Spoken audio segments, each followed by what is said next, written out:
මනුස්සෙක්ගේ ශ්‍රේෂ්ඨත්වය තීරණය වෙන්නේ ඔහු සතු ධනයෙන්වත් කුලයෙන්වත් නෙවෙයි. ඔහු හිතන විදිහෙන්. මේක නිකම්ම කියන කතාවක් නෙවෙයි.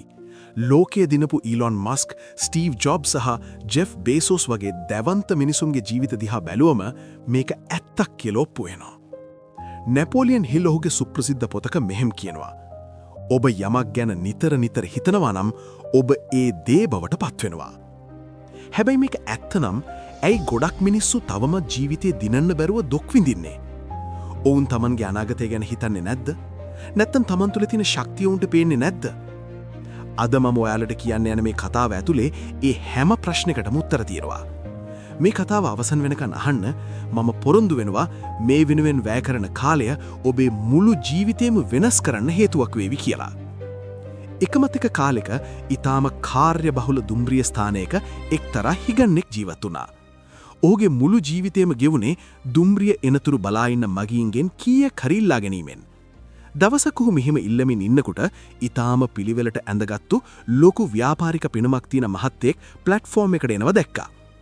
ඔහු ඇඳලා හිටපු ඇඳුම් පැළඳුම් සහ ඔහුගේ පෞරුෂය දැක්කම හිගන්නාට හිතුණා මේ මිනිසයා නම් නියත වශයෙන්ම ලොකු සල්ලිකාරයෙක් වෙන්න ඇති. මම ඉල්ලුවොත් මට ලොකු මුදලක් ලැබේවි කියලා. හිගන්නා බලාපොරොත්තු සහගතව ඒ ව්‍යාපාරිකයා ළඟට ගිහින් අතපෑවා. හැබැයි ඔහු බලාපොරොත්තු වුණු විදිහට සල්ලි ලැබුණේ නැහැ. ඒ වෙනුවට ඒ ව්‍යාපාරිකයා හිගන්නාගේ දැස් දෙස කෙලින්ම බලා මෙහෙම ඇරුවා. ඔයා හැමදාම කරන්නේ අනුන්ගෙන් ගන්න එක විතරද? ඔයා කවදා හරි කාට හරි මොනවා හරි දීලා තියෙනවද? හිගන්නා පුදුම වුණා. මීට කලින් කවුරුවත් ඔහුගෙන් මෙහෙම ප්‍රශ්නයක් අහලා තිබුණේ නැහැ. ඔහු හරිම අසරණ විදිහට මෙහෙම කිව්වා. මහත්තයා, මම හිගන්නෙක්. මම ජීවත් වෙන්නේ මිනිස්සු දෙන දෙයකින්. මට කාටවත් දෙන්න තරම් දෙයක් නැහැ. ව්‍යාපාරිකයා පොඩි සිනහවක් දාලා මෙහෙම කිව්වා. ඔයා හිතනවා නම් ඔයාට දෙන්න දෙයක් නැහැ කියලා, එහෙනම් ඔයාට අනුන්ගෙන් ඉල්ලන්නත් අයිතියක් නැහැ. මම ව්‍යාපාරිකයෙක්. මම විශ්වාස කරන්නේ හුවමාරුවා. ඔයාට මට මොනවා හරි දෙන්න පුළුවන් නම් විතරයි මට ඔයාට මොනවා හරි දෙන්න පුළුවන්. දෙන දෙයක් නැති කෙනෙක්ට දෙන්න මට දෙයක් නැහැ. එහෙම කියලා ව්‍යාපාරිකයා දුම්රියට නැගලා යන්න ගියා. හිගන්නා එතනම ගල් ගැහිලා නතර වුණා. ඔහුට ඒ ව්‍යාපාරිකයාගේ වචන ටික හිතේ රිංග ගත්තා. මම මෙච්චර කාලයක් හිගා කෑවා. ඒත් කවුරුවත් මට මෙහෙම කියලා නැහැ. ඔහු නරක කෙනෙක් නෙවෙයි. ඔහු කිව්වේ ඇත්ත. මට මොනවා හරි දෙන්න බැරි නම් මිනිස්සු ඇයි මට දෙන්නේ? පළමු වතාවට ඔහුට තේරුණා Taman නටක සල්ලි නොලැබෙන්නේ ඇයි කියලා. එදා රෑ ඔහුට නිින්ද ගියේ නැහැ.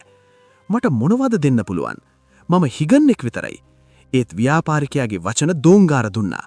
ඔබට ලැබෙන්න ඕනේ නම් මුලින්ම ඔබ දිය යුතුයි. දවස් දෙකක් ගියුණා. හිගන්නා කාගෙන්වත් සල්ලි ඉල්ලුවේ නැහැ. ඔහු හිටියේ ලොකු කල්පනාවක.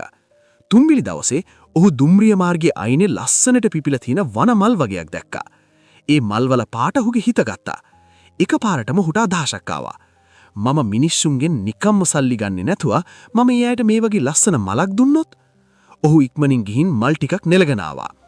කවුරු හරි ඔහුට කාසියක් දෙනකොට ඔහු hina වෙලා ඒ අයට මලක් දුන්නා. පුදුම වෙඩේ කියන්නේ මිනිස්සු හරිම සතුටින් මේ මල් පිළිගත්තා. සමහරු hina වෙලා ස්තුති කළා. දවස් ගෙවුද්දී ඔහු දැක්ක වෙනසක්. ඔහු ළඟ මල් තියෙන වෙලාවට මිනිස්සු වෙඩියෙන් සල්ලි දුන්නා. මල් ඉවර වුණාම මිනිස්සු දෙන කාඩු වුණා. ඔහුට තේරුණා මිනිස්සුත් කැමති මොනවා හරි දෙයකින් වෙනුවෙන් ගෙවන්න මිසක් නිකන් දෙන්න නෙවෙයි කියලා. දවසක් ඔහු මේ විදිහට මල් බෙදමින් ඉන්නකොට ආයෙත් අර ව්‍යාපාරිකයාව දුම්රිය ප්ලැට්ෆෝම් එකේදී දැක්කා. හිගන්නා දුවගෙන ගිහින් කිව්වා, මහත්තයා, අද මට ඔබතුමාට දෙන්න දෙයක් තියෙනවා. ඔබතුමා මට සල්ලි දෙනවා නම් මම ඔබතුමාට මල් දෙනවා. ව්‍යාපාරිකයා සිනාසීලා සල්ලි දීලා මල් කිහිපයක් ගත්තා. ඔහු කිව්වා, දැන් ඔයා හුවමාරුවේ වටිනාකම තේරුම් අරගෙන තියෙනවා. අද සිට ඔයා හිගන්නෙක් නෙවෙයි, ඔයා දැන් ව්‍යාපාරිකයෙක්. ඒ වචන ටික ඔහුට අලුත් පණක් දුන්නා. දුම්රිය පිටත් වුණාට පස්සේ හිගන්න හිතුවා, මම ඇත්තටම දැන් ව්‍යාපාරිකයෙක්ද? ටික වෙලාවකට ඔහුට ඒ රහස තේරුණා. ඔව්, මම දැන් වෙලෙන්දෙක්. මිනිස්සු මට සල්ලි දෙන්නේ අනුකම්පාවට නෙමෙයි, මගේ මල්වල වටිනාකමට. එහෙනම් මේක මගේ ව්‍යාපාරය. එදා ඔහු තීරණයක් ගත්තා. ඔහු එදා ඒ දුම්රිය ස්ථානයෙන් පිටත් වුණේ ආයෙත් හිගන්නෙක් විදිහට නොයන පොරොන්දු පිටයි. හරියටම මාස 6ක් පස්සේ එම දුම්රිය ස්ථානයේදීම ඊටාම පිළිවෙලට ඇඳගත්තු මිනිස්සු දෙනෙක් මුණ ගැසුණා. ඔවුන් අතට අත දීලා කතා කළා. එක් මහත්තයෙක් පුදුමෙන් මෙහෙම ඇහුවා, මම ඔබව අඳුරනවද? අනික් මහත්තයා hina වෙලා කිව්වා, "ඔව් මහත්තයා, අපි මීට කලින් දෙවතාවක් මුණ ගැසිලා තියෙනවා. මේ දුම්රිය ස්ථානයේදීම." පළමු ව්‍යාපාරිකයා කල්පනා කරලා එකපාරටම පුදුම වෙලා මෙහෙම ඇහුවා. දෙයියනේ, ඒ කියන්නේ ඔබ අර මල් විකුණපු හිගන්නේද? මම සල්ලි දෙන්න බැහැ කියපු කෙනා නේද? අර හිටපු හිගන්නා දැන් හයියෙන් hina වෙලා කිව්වා, "ඔව් මහත්තයා, ඒ මම තමයි. හැබැයි අද මම හිගන්නෙක් නෙවෙයි. මම අද සාර්ථක මල් ව්‍යාපාරයක් කරනවා. මම මේ දුම්රියෙන් යන්නේ මගේ ව්‍යාපාරය තවත් ව්‍යාපෘත කරන්නයි." ව්‍යාපාරිකයාට අදාහ ගන්න බැරි වුණා. ඒක අසිරිමත් කතාවක්. මොකද්ද මේ වෙනසට හේතුව? අර මල්වෙලෙන්ද කිව්වා, "ඔබ මට ජීවිතේ ලොකුම පාඩම ඉගෙනුවා. අපි දෙයක් ලැබෙන්න නම් දෙයක් දෙන්න ඕනේ කියලා." එදා මම තේරුම් ගත්තා මම කවදාවත් හිගන්නෙක් වෙලා හිටියේ නැහැ කියලා. මම ඇතුලේ හිටියේ ව්‍යාපාරිකයෙක්. මම කලේ ඒක දැකන උත්සාහ කරපු එක විතරයි. ඔවුන් දෙදෙනා සමානයන් ලෙස අතට අත දීලා Tamanගේ ගමන් මගට පිටත් වුණා. මිත්‍රනි, අපේ ජීවිතේ හැඩගෙන්නේ අපි අපිව දකින විදිහටයි. ඔබව කුඩා මිනිහෙක් විදිහට දකිනවා නම් ඔබ හැමදාම එතනම ඉඳවි. හැබැයි ඔබ තුල තියෙන ශක්තිය ඔබ හඳුනා ගන්නවා නම් ඔබට ඕනෑම ශ්‍රේෂ්ඨ තැනකට යන්න පුළුවන්. කවදාවත් ඔබව සීමා කරන්න එපා. ඔබ ශක්තිමත්, ඔබ දක්ෂයි, ඔබ සාර්ථක වෙන්න උපන් කෙනෙක් කියලා විශ්වාස කරන්න. මොකද ඔබේ සිතිවිලි වෙනස් වෙනකොට ඔබේ අනාගතයත් નિરાයාසයෙන්ම වෙනස් වෙනවා.